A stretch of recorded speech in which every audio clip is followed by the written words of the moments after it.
Hey everybody, hope everybody's doing good.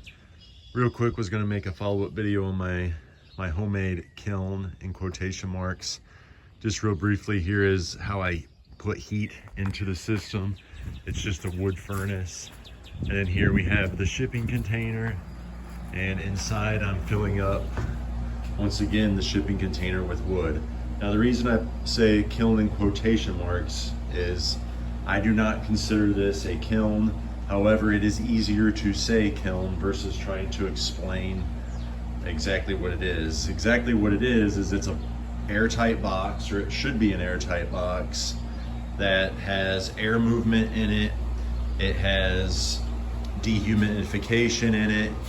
And then it also has a heat source, which here's the intake for the heat. Comes in, cycles around, and I can try to baffle it however I see fit. If you've watched any of my videos, you know this has been a work in progress the whole time, and not much work has been done on the progress.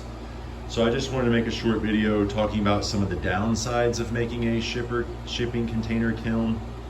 It does work, it works good.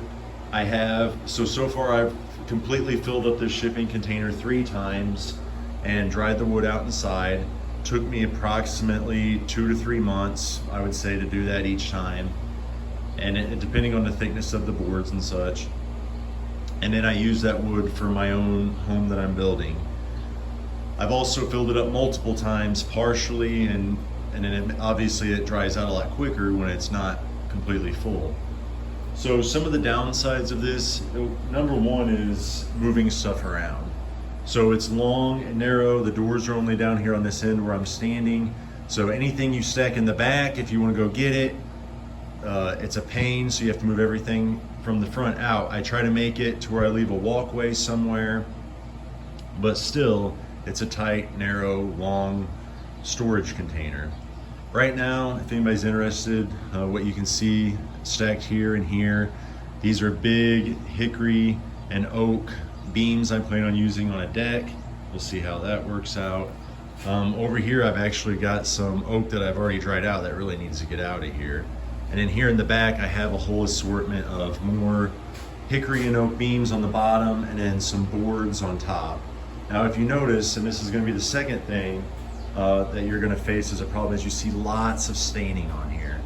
And what this is from is it's warm in here right now. I do have it on. So it's only in the 60s outside, and I've already opened up the doors, but you can see it's already in the 90s in here. So it's warm. It's getting cooler as we go because I got the doors open behind me, and like I said, it's in the 60s. But it was already quite warm in here, and this is still at 9 o'clock in the morning. What happens is, especially if your dehumidifier stops running, like right now I'm having a problem with my pipe, the hose that comes out of it gets clogged, and then it just fills up the little tank underneath, and then it stops running, so then the humidity builds up in here, and that humidity goes to the top of the roof, and you can see all this white. Now, somebody that knows a little bit more about science can probably tell me why it's kind of like hard water. But what that does is it drips then, and you can see it's all over the top of my dehumidifier. That drips all over your wood and then stains it. Now, is that like a deal breaker for me? No, because if I plane it, it usually comes off. But if you're doing like fine woodworking, that could be an issue for you, I would assume. So that's the second biggest problem is it's not insulated. So you're probably going to want to insulate it if you're going to get a shipping container kiln, because it's always going to end up getting hotter inside at some point, especially in the evening, in the morning, and then it's going to be cooler outside. And anybody knows about condensation, it's going to form condensation all around the walls and especially on the roof, and then that's going to drip down onto your wood. And all that is that's also just humidity that you can't pull out. So that'll bring me to the next issue with shipping container kilns, or particularly my shipping container kiln. You need plenty of dehumidification power. This is a decent sized dehumidifier for like a house. It would normally keep a room like this dehumidified, but when you have all the moisture escaping from the wood, it struggles to keep up. That moisture builds up, and then you get your condensation. So you're going to need extra power, like you're going to need probably a couple circuits to run out to your shipping container kiln, because you're really going to want to run a couple dehumidifiers.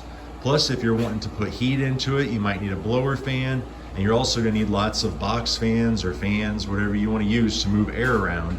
All this will help speed up and get the process going for getting the moisture out of your wood.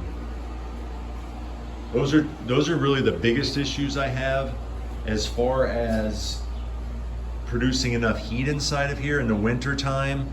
Obviously I can't produce enough heat because I don't have insulated walls, but in the summertime this works great.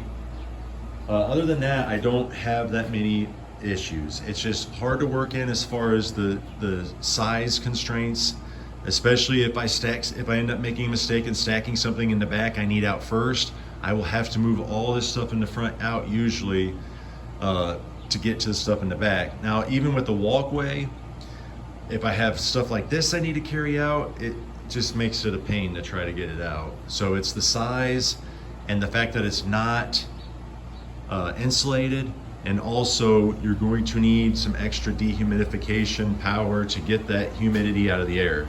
And even if I did all this, and even if this was a perfect scenario, I would not call this a kiln. Like and I haven't sold any wood out of this as like kiln dried, or this has all been for my own use. The wood I sell is fresh off the mill or air dried. I leave it stacked in my shed. But I would not call this a kiln. A kiln is way more sophisticated than this. It's going to take into account for the species of wood. It's going to have like a cycle. It's going to be keeping track of the humidity. It's going to be keeping track of the temperature, and it's going to run a much finer line to dry out your wood, meaning it won't dry it out too fast, and it won't let it get too humid in that kiln. Issues you could possibly have, you could have warping, bowing, twisting, because you can't get the humidity out quick enough, and you have basically it's like a huge room full of humidity, so that could cause issues, especially if you don't have weight on top or it's strapped. Like you can see this board right here that's sitting on the top with no weight on it. It's got a hook to it. Now that could have been just the way it was milled from the tree that it came from, but it also could have been from the high humidity in here. You can also dry things out too quickly, and you can get something that's called case hardening, especially when you're drying out larger beams like this, like 2 inches or thicker. So some things to consider when you're making a kiln or trying to use a shipping container kiln. Once again, kiln in quotation marks. Basically you're just trying to dry your wood out faster than if it was air drying outside. Now, if you do everything wrong and you don't have the humidity coming out of this room, it could technically be worse than leaving it out to air dry. Granted, you're not getting rained on or the sun beating on it, but you're still dripping, water on it. You're still putting it in a high humidity environment. So things to consider if you're thinking about using a shipping container kiln. And that's just my biggest grievances so far with my particular shipping container kiln. In the future, I would like to work these things out, but I think I've mentioned in other previous videos, I just don't know if I'm going to keep this particular kiln right here in this location. So before I do anything to try to make it better, I want to know for sure that I'm going to be keeping it here. So with that, hope everyone has a great day, and I'll talk to everyone later. And good luck on your milling adventures.